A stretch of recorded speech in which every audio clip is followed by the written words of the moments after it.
Welcome. My name is Artie Crocker. I'm a member of the Community Preservation Committee, CPC. It is the responsibility of the CPC to evaluate proposals which are brought before us, either by the town itself or entities within the town. And we as a committee are guided by the town's Community Preservation Act plan. Each year, we evaluate these proposals based on funding availability and how future funding will be impacted by any one or a number of projects in total. We also look at the community benefit of each proposal and what populations will receive the greatest impact. Today, I'm here to talk about Article 19, appropriate for community farm growing beds. To see if the town will vote to raise and or transfer and appropriate the sum of $200,000 for the purpose of funding the construction of growing beds at the Needham Community Farm, to be spent under the direction of the town manager, and to meet this appropriation, that said sum to be transferred from the CPA Open Space Reserve or take any action thereof. So what I'd like to do now is share my screen and then just go through the process of what we're actually talking about here. So please excuse me for a moment. Okay, so here we are. So first, I'd like to just give a brief idea of what the community farm is, and so its mission. So the farm's mission is to increase access to fresh produce for those in need and to promote education, environmental stewardship, and community building through volunteerism. Founded on the principles of food justice and food sovereignty, NCF, or Needham Community Farm for short, works to combat food insecurity in our local community to ensure that all people have access to fresh, healthy, and safe food, regardless of background and economic circumstances. So I thought it'd be useful to say, to show actually where we're talking about here in town. Where is the community farm located? I think a lot of us know, but not all of us know. So here we have a kind of a pulled up view of where we're talking about here. So if we're coming down Central Ave, we go past the transfer station, the dump, past the transfer station. If you take a right onto Pine Street, there's Central Ave. If you can see my cursor, take a right onto Pine Street. Then as Pine Street, literally just as Pine Street starts to hit Charles River Street, there's a road right there, and you can almost make it out. There's a road right there that actually goes into the old Nike site. And yes, Needham actually had a Nike site. So that's where we're talking about. Now zoom in a little bit more. There's the road coming in. There's the Needham Community Farm. There's the actual dog park in town right there. Going a little bit further. There again, there's the community farm. You can see kind of the growing beds, and there's the dog park right there. And one more step in. That's where the growing beds will be right there, that location. And so directly adjacent to actually the existing community farm, excuse me. So the location itself, the Needham Community Farm, the site is a plateau built with compacted fill from the school expansion, the high school expansion project about 20 years ago. The site is uneven, crossed by man-made berms, and does not drain, making it unsuitable for walking or growing, especially in spring or during wet summers.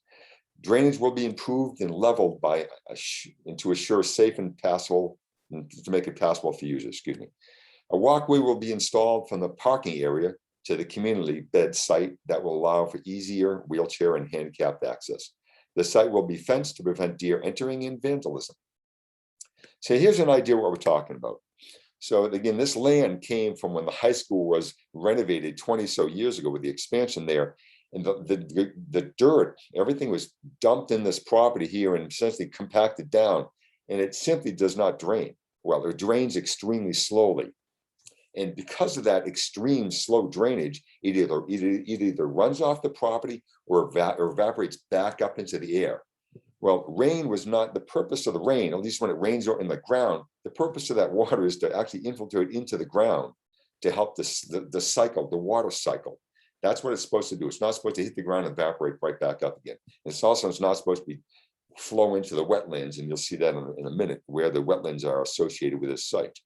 So here's a basic idea of the water cycle. I think we have a concept of it, but a lot of us don't really think of it. Rain comes down, hits the ground. It permeates into the ground, and a lot of that water actually is sucked back up into the trees, and then by transpiration goes back up into the air through that cycle. Or the water hits the ground, gets filtered through the ground, then it purifies that water into the grounds, into our groundwater. And so that's into the groundwater, which then makes its way over to the ponds or to the lakes or the streams or the rivers, as opposed to just simply running right off into them. So here's a little bit of an idea of what I'm talking about. So here's the area again. Now, and here's wetlands associated with this area. Now, that hard boundary right there is just because this particular mapping was done with only the Ridge Hill, the whole Ridge Hill Reservation site in mind, and not going beyond that. So that's why there's a hard edge shown there. But as it stands right now, the water hits this site, and some of it permeates into the ground, but most of it's either going to evaporate back up into the sky, or just flow back or flow down into the wetlands or some other areas perhaps around here. It is not going to do what the normal cycle of water is supposed to be. Now, the beds themselves, they're going to be 12 feet by 5 feet. Now, there's going to be 135, which are 22 inches deep, which is, let's say, the normal bed that a lot of us would be used to on the ground. But now 15 of them are going to be 42 inches high to make it easier for people with a little bit more, some more physical disabilities to deal with the beds. So they'll be higher. They're going to be built by a site called Black Earth Compost. Now, so the NCF plans the community garden program to be a break-even one. So with the yearly license fees of $100, or at least 15 of those beds being no cost to those in need, the average annual fees will be $13,500. Assuming a ramp up of around 50 gardeners each year over the first 3 years, the fees over 10 years will be at about $121,500. The total expenses over the 10 years are projected to be $115,060. NCF will establish a fund to replace wood frames at the end of their expected 10-year life cycle, with excess fees being contributed to the upkeep and the maintenance. While the town is undertaking the expense of building the beds, NCF assumes the risk of administration, operation, and maintenance. Now, the soil itself, it's worth saying a little bit about soil, because we can take this for the benefit what's happening at the farm itself, but also the benefit of ourselves and how we garden at our own homes.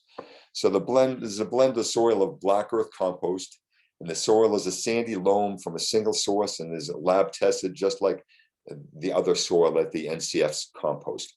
They use actual soil in their blend rather than another organic component like more compost, peat, or coconut coir. Soil blend will resist compaction over the years and prevent poor water flow, and the soil allows bed gardeners to act like farmers. And the bed gardeners will develop their soil over the next 20 years, never needing to replace it. Only amend it with compost or other fertilizers, again, supplied by Black Earth Compost. And so this is where some of the benefit comes into play. And forgive me for a second when I go back to this. So part of this land, fair amount of about 3/4 acre of this land is going to be dug up and made ready for farming. In essence, that's what this is. It's farming, which means it's going to be dug up, and it's not going to look like this when it rains.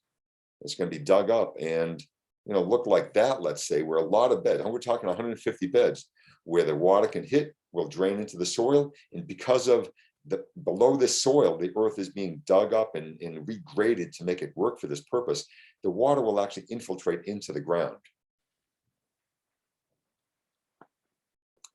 So there'll be a shed on the property as well for the tools for the gardeners themselves.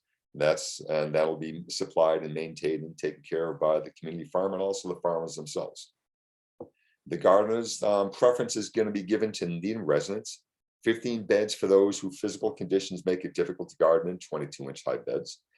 License on a yearly basis with preference given to returning gardeners. Water sources are available on site. High quality compost is expected to be provided beginning year 2 in order to maintain the soil quality. And that's some benefits to the community. Builds community through new opportunities to meet neighbors. Provides an opportunity for family activity. Gardening improves both physical and mental health, including self-esteem. I know this for a fact. I built 3 huge, extremely raised cedar garden beds for my partner, Liz. And they are a wonderful source of just getting your hands into Mother Nature and the benefit of the whole health aspect of it. It teaches the benefits of sustainability of growing and working in harmony with nature. Provides a source of healthy homegrown vegetables using conservative assumptions and estimates of the value of leisure time. 150 garden beds would provide millions of dollars of leisure time benefits over 10 years. I honestly cannot speak to the exact dollar value benefit to this, but I certainly know very well that a community that comes together for an opportunity like this, and to be out there gardening like this, is a community that's better off than it was before this. So that much I can't speak for. And that's it. I thank you for your time today. My name is Artie Crocker, and on behalf of the Community Preservation Committee, we ask for your support in voting yes on Article 19. Okay, thank you very much, and I appreciate your time today. Okay, take care.